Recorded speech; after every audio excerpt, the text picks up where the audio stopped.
एक प्रसंग आपकी जिंदगी में जरूर आया होगा जो कि जुड़ा हुआ है कालिदास के जीवन से। कालिदास जिस डाल पर बैठे थे उसी डाल को काट रहे थे और यह जो उनके द्वारा किया गया कृत्य था उसे मूर्खता की श्रेणी में रखा गया। हालांकि बाद में कालिदास ने अपने आप को आश्चर्यजनक रूप से रूपांतरित किया।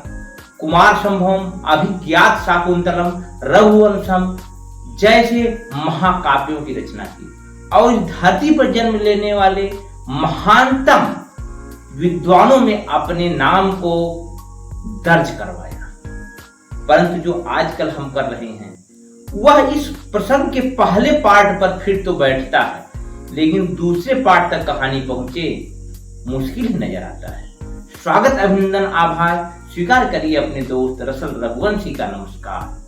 आज विश्व पर्यावरण दिवस है, 49वां विश्व पर्यावरण दिवस हम मिलकर के सेलिब्रेट कर रहे हैं जागरूकता के लिए, समझ के लिए, अपनी इस धरती के महत्व को समझने के लिए। 2022 के विश्व पर्यावरण दिवस की थीम है ओनली वंस अर्थ, मतलब केवल एक धरती।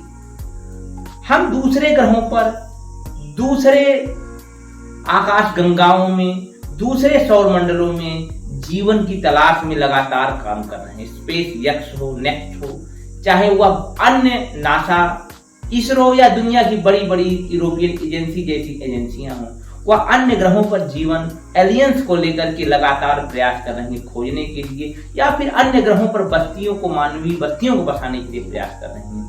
लेकिन हमने इस धरती को रहने लायक छोड़ा ही नहीं है। आज गर्मी का सीजन चल रहा है, आप जानते हैं। गर्मी वर्षों दर वर्षों पिछले वर्षों का रिकॉर्ड तोड़ रही है। गर्मी का स्तर लगातार बढ़ता जा रहा है और यह ग्रह जिस पर हम अपना जीवन यापन करते हैं, हमारे पुरखों ने इस धरती पर उद्भव के बाद मनुष्य जाति का विकास हुआ, वहां पर आज यह धरती एक भयानक खतरे के दौर से गुजर रही है। आज इस धरती पर लगातार तबाही के निशान आप देख सकते हैं। तबाही की आहटें आपकी चारों तरफ नजर आती होंगी। इस प्रकार का मई जून के महीने में भयानक गर्मी पड़ रही है। राजस्थान के कुछ जिलों में 50 से ज्यादा टेम्परेचर बढ़ चुका है। दशकों की गर्मी का रिकॉर्ड टूट रहा है। ग्लेशियर्स पिघल रहे हैं और ठंडी और भयानक और ज्यादा सर्द होती जा रही है। यह इशारा है कि हम खुद ही अपनी डालों को काट रहे हैं और एक दिन ऐसा आ सकता है कि कालिदास तो अपनी डाल को काटने से बच गए और किसी ने उन्हें रोक दिया, समझा दिया कि जिस डाल पे बैठ करके तुम जिस डाल को काट रहे हो वह तुम्हारे लिए घातक हो सकती है। लेकिन हम तो इस प्रकार से उलझे हुए हैं, राष्ट्रवाद से, धर्म से, मजहब से, तरह तरह की वितंडाओं से। धरती पर बढ़ता जल संकट, बढ़ता वायु प्रदूषण, भूमि का लगातार बढ़ता क्षरण, एक्सट्रीम वेदर इस बात की तरफ इशारा करते हैं कि खतरे की घंटी बज चुकी है। लेकिन हम हैं कि सुनने को तैयार ही नहीं है। आज जिस प्रकार से खाद्य संकट से पूरी दुनिया जूझ रही है, जहां एक तरफ युद्ध की वजह से खाद्यान्नों के उत्पादन पर प्रभाव पड़ा है, वहीं विपरीत मौसम और जलवायु परिवर्तन की वजह से फसलों के उत्पादन पर बहुत ही नकारात्मक प्रभाव पड़ रहा है।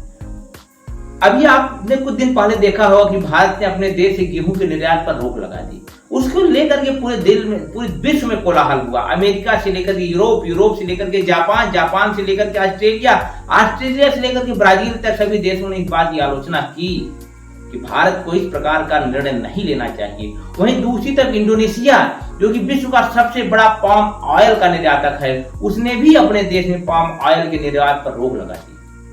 और पाम ऑयल के बारे में आपको जान करके अचंभा होगा कि आपके यूज में आने वाले शैम्पू से लेकर के आपके खाने तक में उसका दखल है और उसके वैश्विक बाजार में दाम बढ़ने से महंगाई का बढ़ता प्रभाव लोगों की गरीबी की तरफ उनको ले जाएगा, मुद्रास्फीति का बढ़ोतरी होगी, ऐसा आप समझ सकते हैं। आज गरीब देशों में जिस प्रकार से खाद्य संकट आसन्न है, बहुत सारे गरीब ऐसे देश हैं जो कि यूएन के फूड सिक्योरिटी के माध्यम से अपना जीवन यापन कर रहे थे और उस फूड सिक्योरिटी पर दुनिया के विभिन्न देश अनुदान के माध्यम से अपने खाद्यान्न को दान दिया करते थे। अब ये सप्लाई चैन, इस चैन में बाधा उत्पन्न हो रही है। इसका एक बहुत बड़ा कारण जलवायु परिवर्तन भी है। जलवायु दुनिया में जलवायु परिवर्तन की वजह से लगातार तूफानों की संख्या बढ़ती है जा रही है। जब पहले आज से दशकों पहले की हम बात करें, जब वर्ष में 1 या 2 बड़े तूफान आते थे, अब तो हर महीने ही आप अगर न्यूज चैनल पे जुड़े हुए हैं, अखबारों में जुड़े हुए हैं, तो देख सकते हैं हर महीने विश्व के किसी न किसी कोने में 2-4 तूफान तो आ ही जाते हैं। यह आपको संकेत दे रहा है कि हम गलत दिशा में अपने कदम, अपनी पदचाप आगे बढ़ा रहे हैं। दूसरी तरफ हम देख सकते हैं कि भयानक ठंड भी हमारी दुनिया के लिए संकट बनती जा रही है। फूड सिक्योरिटी को लेकर समस्या, भयानक ठंड को लेकर बढ़ती समस्या, बाढ़ और सूखे के बीच अकाल की समस्या, और साथ ही साथ बहुत सारे ऐसे द्वीपीय देश हैं जिनके डूब जाने का भय, यह हमें एक अनिश्चित भविष्य की तरफ ले जा रहा है। इसे हमें समझना होगा।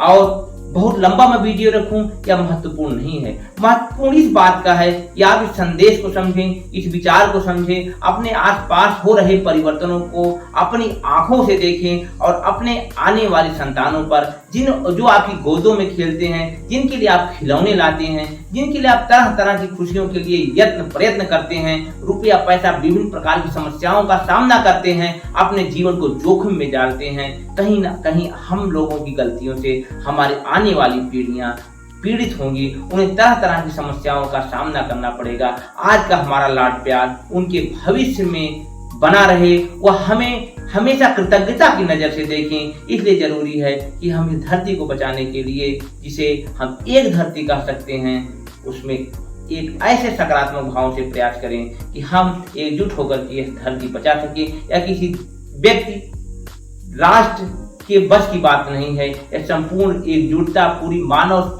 संस्कृति को एकजुट होकर के काम करना होगा। हमारी संस्कृतियां अलग हो सकती हैं, हमारी भाषाएं अलग हो सकती हैं, हमारी बोलियां अलग हो सकती हैं, हमारे धर्म अलग हो सकते हैं, हमारी विचारधाराएं अलग हो सकती हैं, हमारी सरकारें अलग हो सकती हैं, सब कुछ अलग हो सकता है, लेकिन एकमात्र ही धरती है जो सिर्फ एक है और हमें जोड़े हुए है, हमें एकजुट रखने का प्रयास कर रही है, क्योंकि आखिर हम यहीं पर सांस ले रहे हैं। और जब हम सांस में जहर घोलेंगे तो वह विषाक्तता हर व्यक्ति को महसूस होगी, उसके स्वास्थ्य पर कुप्रभाव पैदा करेगी। मैं बहुत डाटा के विश्लेषण में ना चाहते हुए अंत में इस बात के साथ अपनी बात को समाप्त करना चाहता हूँ, नोट के साथ कि आप अपने स्तर से साथ साथ जागरूकता के स्तर पर, वैश्विक स्तर पर जहां तक आप भी पहुंचो, वहां तक इस धरती को बचाने में अपना सहयोग दीजिए। और इस वीडियो को अधिक से अधिक लोगों से शेयर करिए, इस चैनल को सब्सक्राइब करिए, सकारात्मकता से जुड़े रहिए, जागरूकता से जुड़े रहिए। मिलते हैं अगले वीडियो में, तब तक अपने अपनों का ख्याल रखिए और कमेंट के माध्यम से अपने विचार मुझसे प्रेषित करें। नमस्कार।